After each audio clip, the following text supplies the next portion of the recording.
Samantala, target ng pamahalaan na mapabilis ang rehabilitation sa mga lugar na apektado ng malakas na lindol sa Mindanao.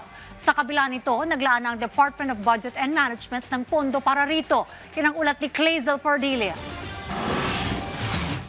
Naglabas na ng halos 640 milyong pisong tulong pinansyal ang tanggapan ni Pangulong Ferdinand R. Marcos Jr. sa mga pamilyang naapektuhan ng malakas na lindol sa Mindanao. Sinisiguro din ng Pangulo na hindi titigil ang pamahalaan sa pagpapaabot ng tulong hanggang sa muling makabangon ang lahat ng mga naapektuhan ng lindol. Puspusan din ang paghatid ng pamahalaan ng ayuda sa mga biktima ng pagyanig. Karagdagang 100,000 food pack ang ibinyahe ng DSWD sa General Santos City.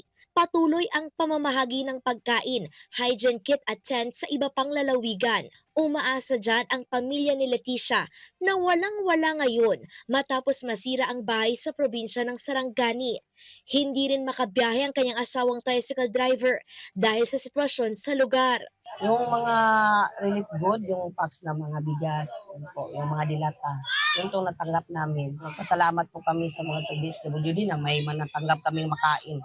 Naglabas na rin ng 362 milyong pisong pondo ang Department of Budget and Management sa mga lokal na pamahalaan sa Sarangani, General Santos City at South Cotabato.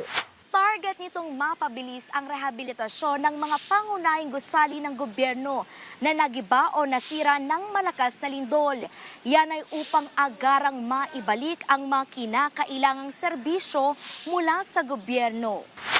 Ang nasabing halaga ay bahagi ng malawakang Disaster Response and Recovery Financing Strategy ng pamahalaan. Bago nito, nauna nang nagpalabas ang DBM ng 100 million pesos sa General Santos City noong June 9 para sa repair at rehabilitation ng multipurpose building sa Barangay Dadyangas East. Aabot naman sa 140 million pesos ang inirelease ng DBM sa Sarangani Province noong June 15 para sa pagsasaayos ng mga nasirang gusali doon.